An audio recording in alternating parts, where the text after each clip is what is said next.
پھر آپ کے پاس قرآن کا علم کیسا تھا، اس کو بھی حضرت ابو نعیم نے لکھا۔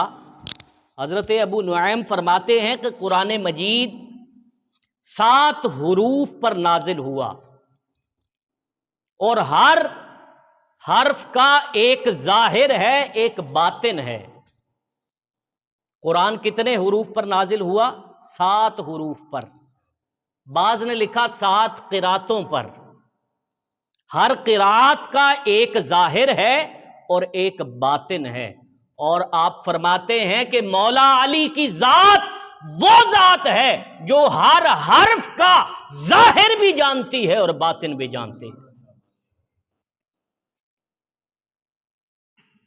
اور پھر حضرت علی خود فرماتے ہیں، آپ فرماتے ہیں کہ اگر میرے لیے تکیہ لگا دیا جائے، اس کو امام غزالی نے اپنی کتاب احیاء العلوم میں لکھا، آپ فرماتے ہیں کہ اگر میرے بیٹھنے کے لیے تکیہ لگا دیا جائے اور مجھے فیصلہ کرنے کا کہا جائے تو میرے پاس اگر اہل انجیل آ جائیں تو میں ان کے فیصلے انجیل سے کر دوں، اگر میرے پاس بائبل رکھنے والے آ جائیں تو میں ان کے فیصلے بائبل سے کر دوں، اور اگر میرے پاس قرآن مجید کے ماننے والے آ جائیں تو فرمایا میں قرآن کو لکھتا جاؤں، میں قرآن کی ابتدا جہاں سے ہوتی ہے بسم اللہ سے، اگر میں بسم اللہ کے بے کے نقطے کی تفسیر کرنے لگوں، میں لکھتا چلا جاؤں، 70 اونٹ لاد دیے جائیں، بسم اللہ کے با کی تفسیر ختم نہ ہو۔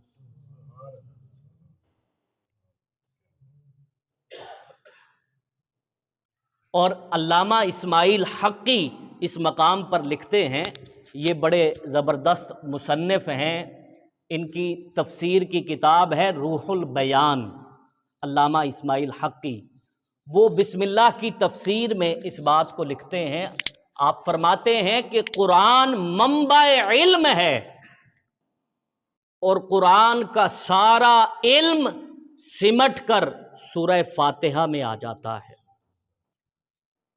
پورے قرآن کا اگر خلاصہ کرنا ہو تو وہ سورہ فاتحہ میں ہے، اور اگر سورہ فاتحہ کے تمام مضمونوں کا احاطہ کرنا ہو تو وہ بسم اللہ الرحمن الرحیم میں ہے، اور اگر بسم اللہ الرحمن الرحیم پورے قرآن کا خلاصہ ہے تو اس کا خلاصہ بسم اللہ کی با ہے، اور اگر بسم اللہ کی با پورے قرآن کا خلاصہ بن جائے